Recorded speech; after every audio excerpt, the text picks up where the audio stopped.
नमस्कार। आज मैं आपको शक्ति के बारे में बताऊंगा, जो पावर होती है किसी राष्ट्र के बारे में। तो सबसे पहले तो हमें ये सोचना पड़ेगा कि शक्ति है क्या चीज और शक्ति क्यों चाहिए। विश्व राजनीति में आज के समय जिस प्रकार के राष्ट्रों के बीच तनाव चल रहे हैं, उसमें शक्ति एक महत्वपूर्ण तत्व है। और जो राष्ट्र जितना शक्तिशाली होगा, उसका अन्य राष्ट्रों पे मनोवैज्ञानिक और प्रत्यक्ष प्रभाव भी पड़ता है। और कोई देश अन्य सारी चीजें होने के बावजूद अगर उसने अपने पास शक्ति अर्जित नहीं की, वो शक्तिशाली नहीं है, उसके पास शक्ति नहीं है, तो उसका अंतर्राष्ट्रीय स्तर पर उतना महत्व नहीं है जितना शक्तिशाली राष्ट्रों का है। जिस प्रकार अमेरिका, फ्रांस, जर्मनी, रूस और अन्य जो वर्तमान समय की स्थिति में है चाइना और भारत भी लगातार इस ओर अग्रसर हो रहा है। तो सबसे पहले तो हम शक्ति के आधार पर राष्ट्रों का वर्गीकरण देखते हैं। तो शक्ति के आधार पर 3-4 प्रकार के राष्ट्र हैं: शक्तिशाली तथा संतुष्ट राष्ट्र, शक्तिशाली तथा असंतुष्ट राष्ट्र, कमजोर तथा संतुष्ट राष्ट्र और कमजोर तथा असंतुष्ट राष्ट्र। आपने देखा होगा कि जो शक्तिशाली राष्ट्र हैं और संतुष्ट भी हैं, उनमें अमेरिका, फ्रांस, जर्मनी, रूस और जापान, इंग्लैंड आदि राष्ट्र आते हैं, जो कि आज विश्व में जिनके पास बहुत सारी शक्ति भी है, जो शक्तिशाली भी है, संपन्न देश भी है और अपने आप में विश्व व्यवस्था को लेकर संतुष्ट भी लगते हैं। तो इस प्रकार अगर हम देखते हैं तो ये प्रमुख देश जो है शक्तिशाली भी है और संतुष्ट भी है। दूसरा है शक्तिशाली तथा असंतुष्ट राष्ट्र। आपने देखा होगा वर्तमान समय की स्थिति को लेकर जो चाइना है वो शक्तिशाली राष्ट्र तो है और शक्ति उसके पास है, वो विभिन्न देशों को, अमेरिका जैसे राष्ट्र को तक टक्कर देने की स्थिति में आ रहा है लगातार, लेकिन वो विश्व व्यवस्था को लेकर संतुष्ट नहीं है। वो शक्तिशाली जरूर है लेकिन संतुष्ट नहीं है। वो विश्व की वर्तमान स्थिति को, वर्तमान व्यवस्था को देख में परिवर्तन चाहता है और परिवर्तन का इच्छुक है। अगला है कमजोर तथा संतुष्ट राष्ट्र। कई राष्ट्र ऐसे हैं जो कमजोर हैं लेकिन संतुष्ट है, जैसा कनाडा, ऑस्ट्रेलिया और अर्जेंटीना जैसे ऐसे राष्ट्र हैं, वो भले कमजोर हैं, विश्व के हिसाब से अगर देखा जाए तो कमजोर अन्य देशों से बहुत पीछे हैं, लेकिन वो इस व्यवस्था से संतुष्ट हैं। उन्हें किसी भी इस ऐसी व्यवस्था से कोई खतरा नहीं लग रहा है। और चौथा है कमजोर तथा असंतुष्ट। एशिया और अफ्रीका के जितने भी देश हैं वो दोनों प्रकार के हैं, वो कमजोर भी हैं और असंतुष्ट राष्ट्र भी हैं। वो आज के देश में अपने शक्ति के आधार पर भी कमजोर स्थिति में हैं और विश्व व्यवस्था के हिसाब से भी वो परिवर्तन चाहते हैं। तो इस प्रकार शक्ति के आधार पर राष्ट्रों का वर्गीकरण 4 प्रकार से। अब मार्गन था उन्होंने शक्ति के 3 प्रतिमान बताए हैं। उन्होंने कहा कि जो शक्ति के प्रतिमान है वो 3 है। नंबर 1 है तटस्थता की नीति। आपने देखा होगा कई देश के हैं तटस्थ रहते हैं, वो विश्व व्यवस्था को लेकर किसी प्रकार की प्रतिक्रियाएं नहीं देते, अपने आप में ये चाहते हैं कि हम भले बने रहें, सबके साथ एक समान नीति अपनाते हैं। वो किसी भी प्रकार का किसी की उसमें क्या है दखल अंदाजी भी नहीं करते हैं और किसी प्रकार का बयानबाजी भी नहीं करते हैं। तो वो है तटस्थ, वो बिल्कुल तटस्थ है, उनका किसी से कोई ज्यादा लेना देना नहीं रहता। एक है साम्राज्यवादी नीति। उसमें हम देखते हैं तो आज के देश में जब चाइना है तो चाइना साम्राज्यवादी नीति का पालन करता है। वो चाहता है कि मेरे अंतर्गत विभिन्न राष्ट्र आए, विभिन्न राष्ट्रों का मैं अतिक्रमण करके, विभिन्न क्षेत्रों का अतिक्रमण करके अपना विस्तार करूं, अपना विस्तारवादी नीति को अपनाते हुए वो क्या है विश्व में इस तरह का लक्ष्य हासिल करना चाहता है। और तीसरा है प्रतिष्ठा की नीति। कई ऐसे राष्ट्र हैं जो विश्व बिरादरी में केवल प्रतिष्ठा के लिए लड़ रहे हैं। प्रतिष्ठा वो चाहते हैं कि मेरा देश है विश्व में महान बने, मेरी प्रतिष्ठा उजागर रही और सब मेरी प्रतिष्ठा की जय जयकार करें। तो कहीं क्या है इनके प्रतिमान इस नीतियों पे काम कर रही, प्रतिष्ठा को लेकर, अपनी प्रतिष्ठा को लेकर ही कार्य करते हैं। अब सबसे पहले है कि शक्ति की क्या स्रोत है। तो शक्ति के स्रोत हैं, एक तो है कानूनी और एक है गैर कानूनी।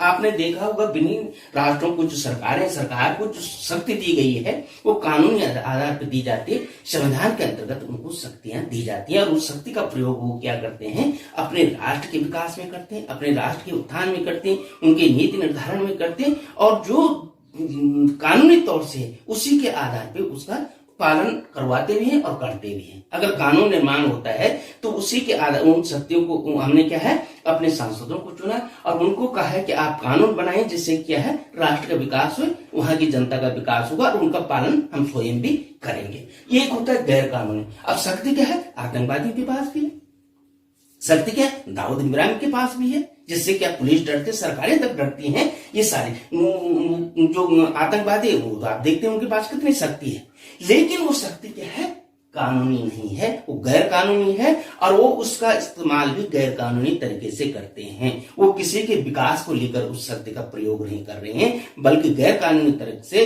मानवता के खिलाफ, मनुष्य के खिलाफ और मानवीय गुणों के खिलाफ उनकी शक्ति है और उनका वो इस्तेमाल करती है। एक शक्ति का क्या है लीगल मतलब कानूनी स्रोत है और उसके आधार पर वो कानून के अंतर्गत कार्य करते हुए लोगों के विकास मानवीय विकास के लिए तत्पर है। एक का क्या है गैर कानूनी तरीके से उन्होंने शक्तियां अर्जित की हैं और उसके आधार पर वो मानवता के विरुद्ध कार्य कर रहे हैं। अब क्या है शक्ति के जो तत्व है, मतलब किस किस आधार पे हम देश को शक्तिशाली बना सकते हैं, शक्तिशाली कह सकते हैं, उनके क्या क्या तत्व। एक तो है भौगोलिक तत्व। किसी भी देश का भूगोल वो किस आधार पे ये किस प्रकार का है, उस क्या है शक्ति को बढ़ाने में, इस शक्ति अर्जित करने में शक्ति के लिए महत्वपूर्ण तत्व है। इसलिए भूभाग का होना बहुत जरूरी है। वो भूभाग किस प्रकार का है, किस प्रकार के वहां समस्याएं या किस प्रकार की वहां आवश्यकताएं या किस प्रकार वो देश के विकास में महत्व शक्ति में बढ़ाने में कार्य कर सकता है, वो उसके भौगोलिक क्षेत्र के आधार पर कार्य करता है। अगला है आकार। आकार के कितना बड़ा आकार, आपने देखा होगा कि अमेरिका और रूस जो है मानवीयता के आधार पर, जनसंख्या के आधार पर छोटे हैं, लेकिन क्या है आकार में बड़े होने के कारण वो क्या है यानी आकार बड़ा होगा तो संसाधन भी बहुत ज्यादा होंगे, आकार छोटा होगा तो संसाधन कम होंगे। तो आकार के आधार पर क्या है उन देशों की क्या है सीमाएं बहुत बड़ी हैं, बहुत ज्यादा क्षेत्रफल है, उस क्षेत्र के अंतर्गत विभिन्न प्रकार के प्राकृतिक संसाधन पाए जाते हैं जो कि राष्ट्र के विकास में महत्वपूर्ण रोल अदा करते हैं। आपने देखा होगा जल, जंगल, जमीन, खनिज पदार्थ, विभिन्न प्रकार के जो प्राकृतिक संसाधन हैं, वो प्राकृतिक संसाधन किसी देश के विकास में महत्वपूर्ण भूमिका निभाते हैं। इसलिए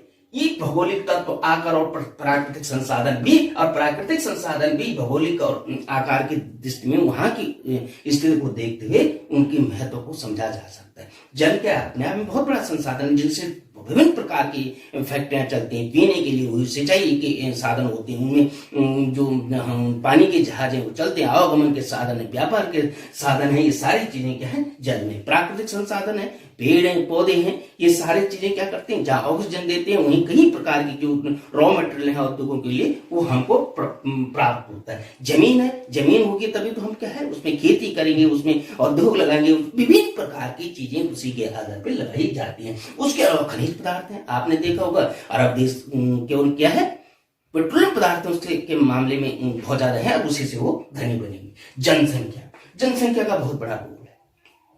जनसंख्या क्या है, जनसंख्या का यहाँ पे थोड़ा सा हम ये लगाएं कि जनसंख्या का भी एक सीमित आधार पे भी होना चाहिए और भौगोलिक आधार पे भी होना चाहिए। किसी देश का भौगोलिक क्षेत्र पर अगर कम है और जनसंख्या अधिक है तो वहां कई प्रकार की परेशानियां आ सकती है, यानी उद्योग नहीं लग सकते, रहने के लिए अच्छी उचित व्यवस्था नहीं हो सकती, खाने पीने की अच्छी व्यवस्था नहीं हो सकती, और किसी के क्षेत्र पर अधिक जनसंख्या बिल्कुल कम है तो उनके लिए भी उसकी सुरक्षा को लेकर भी बड़ी मुश्किल हुई। लेकिन जनसंख्या का एक अनुपात के रूप में ज्यादा होना अच्छी बात है, क्योंकि मानव संसाधन हर चीज में, ये जितनी चीजें आएंगी, जितनी चीजें मानव संसाधन का बहुत महत्वपूर्ण रोल है।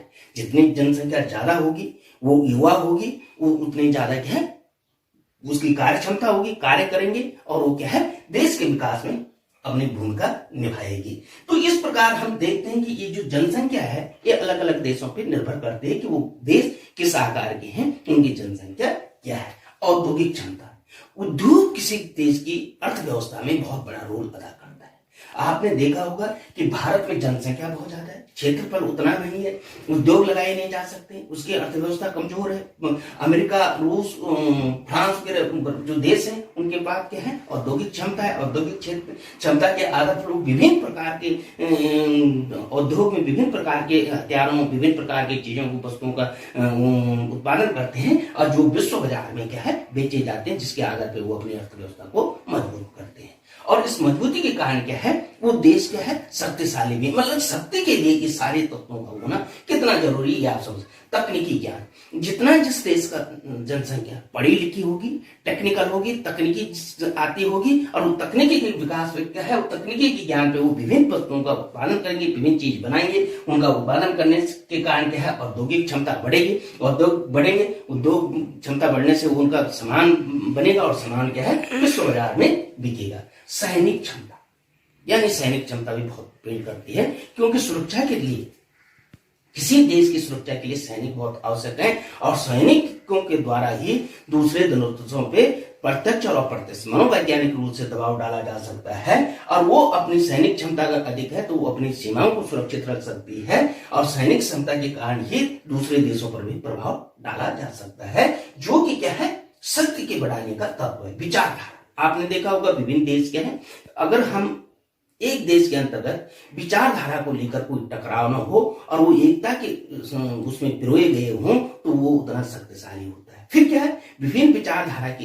देश जो है एक दूसरे का समर्थन भी करते हैं, यानी एक विचारधारा जिनका जिस देश की विचारधारा से मेल हो या मिलती हो, वो उस देश का समर्थन करता है, उस देश का सहयोग करता है, और इस प्रकार विश्व स्तर पर विचारधारा का भी महत्व है। मनोबल, जिस देश के युवाओं का, जिस देश के लोगों का मनोबल ऊंचा होगा, या सेना का मनोबल ऊंचा है, तो वो काफी कुछ अपनी जंग को वैसे मनोबल के आधार पर लड़ सकते हैं। यहाँ पे जब हम मनोबल की बात करते हैं, अधिक सेना का होना जरूरी नहीं है, यद्यपि सेना होना चाहिए, लेकिन जरूरी नहीं अधिक सेना है और उनका मनोबल ऊंचा नहीं है।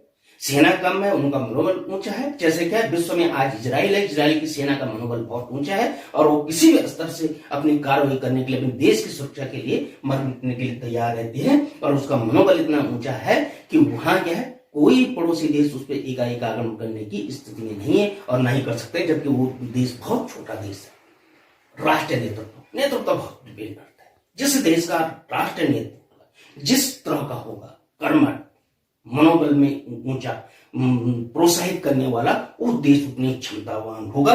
जैसा कि वर्तमान समय में अगर देखा जाए तो भारत के पास ऐसा नेतृत्व है जिसने पूरे विश्व में अपनी धाक जमाई है, और विश्व स्तर पर आज क्या है, विभिन्न लोग या विभिन्न देश उसका पक्ष करते हैं और उसका महत्व को मानते हैं। अभी वर्तमान समय की जो समस्या को लेकर आपने देखा हो, जो कोरोना की समस्या है, विभिन्न देश जो हैं, जो देश विश्व की महाशक्तियां, वो क्या है, भारत से सहयोग मांग रही हैं, और भारत उसका सहयोग कर रहा है। वो क्योंकि वो चाहता है क्योंकि भारत जो है विश्व कुटुंबकम की नीति पर चलता है, इसलिए विश्व शांति के लिए, ये मानवीय लोगों की विकास के लिए, मानवीय लोगों के उत्थान के लिए वो हर प्रयास को आगे लेकर चलता है। इसीलिए वर्तमान समय के नेतृत्व हो या वर्तमान समय की जो रणनीति है, उसको लेकर क्या है, विश्व भारत की क्या है, भारत का क्या है, भारत को लेकर एक मतलब इस तरह की, भारत के प्रति उनका इस तरह सम्मान है कि वो एक विश्व स्तर पर क्या है, एक नेतृत्व दे सकता है। कूटनीति की क्षमता, यानी शांति काल में भी और युद्ध काल में भी कूटनीति बहुत महत्वपूर्ण भूमिका रखा। आपने देखा होगा कि पाकिस्तान ने जो है भारत को, जब हम स्वतंत्र हुए तभी से परेशान करके रखा है, लेकिन वर्तमान समय की कूटनीति, वर्तमान समय जो हमारे नेतृत्व है, उसने ऐसी कूटनीति बनाई है कि आज पाकिस्तान को उसने अलग थलग कर दिया। यहां तक कि जो अमेरिका उसका सहयोगी देश था, जो अमेरिका पाकिस्तान के बिना चल ही नहीं पा रहा था, उस अमेरिका ने तक उसको क्या है, छोड़ दिया है। और छोड़ने के बाद क्या है, आज क्या है, पाकिस्तान अलग थलग पड़ गया, क्योंकि पाकिस्तान क्या है, एक आतंकवादी देश है, आतंकवाद को प्रोत्साहन देता है, आतंकवाद को समर्थन देता है। इसलिए पाकिस्तान, भारत ने क्या है, एक नीति अपनाई और उसको कूटनीति के आधार पर अलग थलग कर दिया। तो शक्ति क्या है, आज विश्व स्तर पर शक्ति का बड़ा महत्व है, और जो देश जितना शक्तिशाली है उसका विश्व पर उतना अधिक प्रभाव देखने को मिलता है। इसलिए किसी भी राष्ट्र के लिए शक्ति एक महत्वपूर्ण तत्व है, और शक्ति को अर्जित करने के लिए विभिन्न राष्ट्र विभिन्न तरीके अपनाते रहते हैं। धन्यवाद।